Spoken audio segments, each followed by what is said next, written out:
ہمارے بزرگ گزرے ہیں، ملا جیون رحمۃ اللہ علیہ کے نام سے مشہور ہیں. بڑے سیدھے سادے بزرگ سے، بھولے بھالے، بچوں کو پڑھایا کرتے تھے.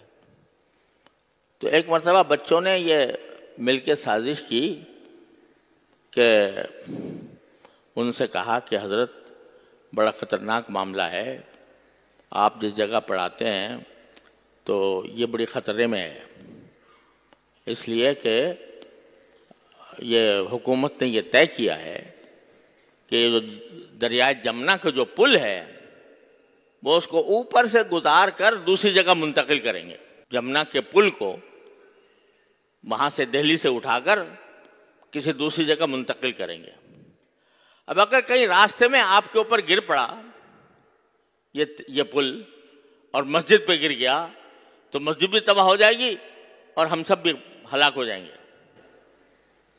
تو کچھ ایسی تدبیر کیجئے. آپ بادشاہ جو ہے وہ آپ کی بات بہت مانتا ہے، اس بادشاہ سے کہیں کہ بھئی یہ جمنا کا راستہ، پل کا راستہ کو تبدیل کر دو، ہمارے مسجد سے نہ گزرے.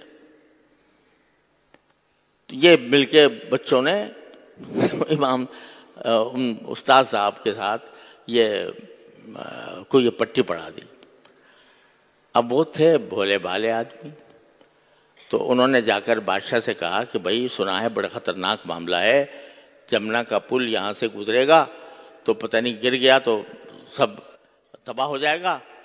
تو آپ براہ کرم یا تو یہ فیصلہ تبدیل کر دیں کہ اب جمنا کے پل کو وہیں رہنے دیں، کہیں اور نہ لے جائیں، اور اگر لے جانا ہی ہے تو کوئی راستہ ایسا نکال لیں جو جنگلوں میں سے گزر کے چلا جائے، کسی آبادی پہ سے نہ گزرے.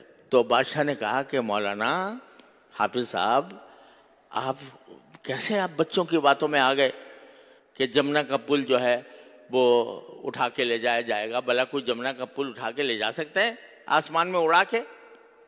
عقل سے باور ہوتا ہے یہ بات؟ سمجھ میں آتی ہے کہ جمنے کا پل اٹھا کے لے جائیں گے؟ کہنے کہ بھئی بات تو صحیح کہہ رہے ہیں آپ، عقل میں تو نہیں آتی، لیکن میں نے سوچا مسلمانوں کے بچے ہیں تو میں جمنا کا پل دہلی سے اڑا کر کہیں اور لے جایا جائے اس کو میں باور کر سکتا ہوں، لیکن ایک بچہ جھوٹ بولے، مسلمان کا بچہ جھوٹ بولے، اس کو میں باور نہیں کر سکتا.